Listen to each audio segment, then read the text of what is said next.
Broads Media.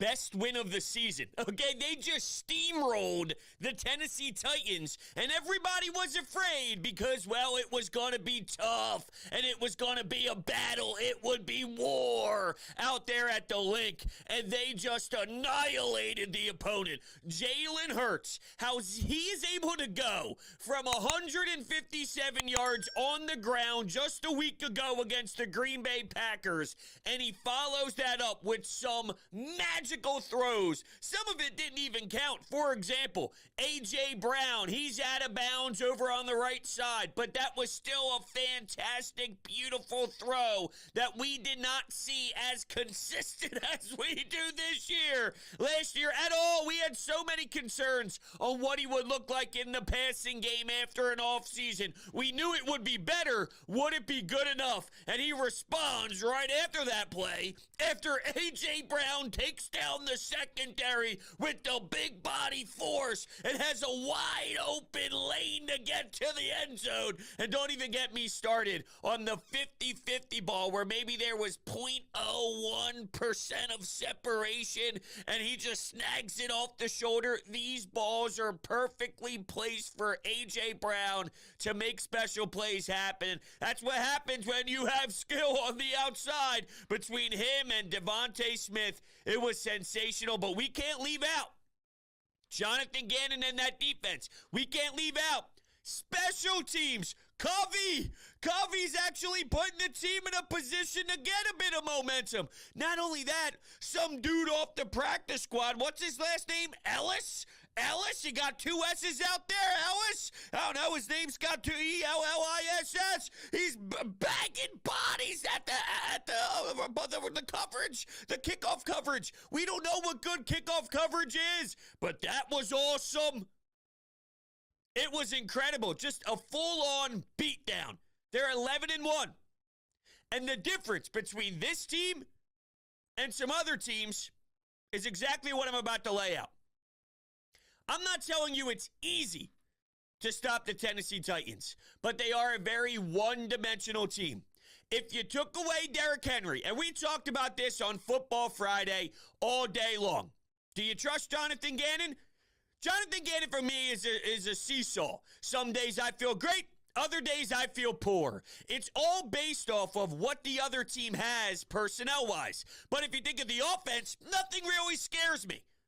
Because let's be honest, Tennessee, well, they can stop the run and they do a good job in the red zone when it comes to, I believe I wrote the stat down last week, when it comes to what they're able to do in the, let me look for it here. There's no way I have to go back this far, do I? Oh, here it is. Rushing touchdowns per game. They were first in the league before this game, and yards per rush attempts were 3.9, which is second in the league. All right, I'm bringing this up to you because you think of the Titans and you go, oh, it's scary to run the ball. What are they going to do? Easy, air it out.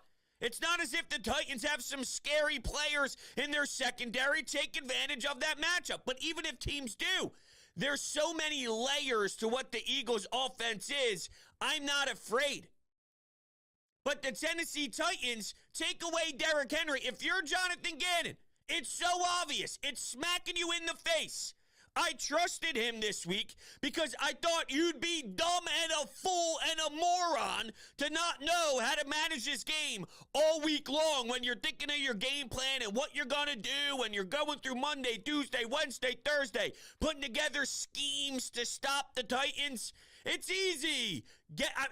In theory, it's easy. I'm saying it's not easy to stop Derrick Henry, but if you apply your squad to stopping him, and then you put Ryan Tannehill in a position to have to beat you with your arm, you're going to expose their tackles. You're going to expose that offensive line, and that's when Josh Sweat came to party. Hassan Reddick was in their face.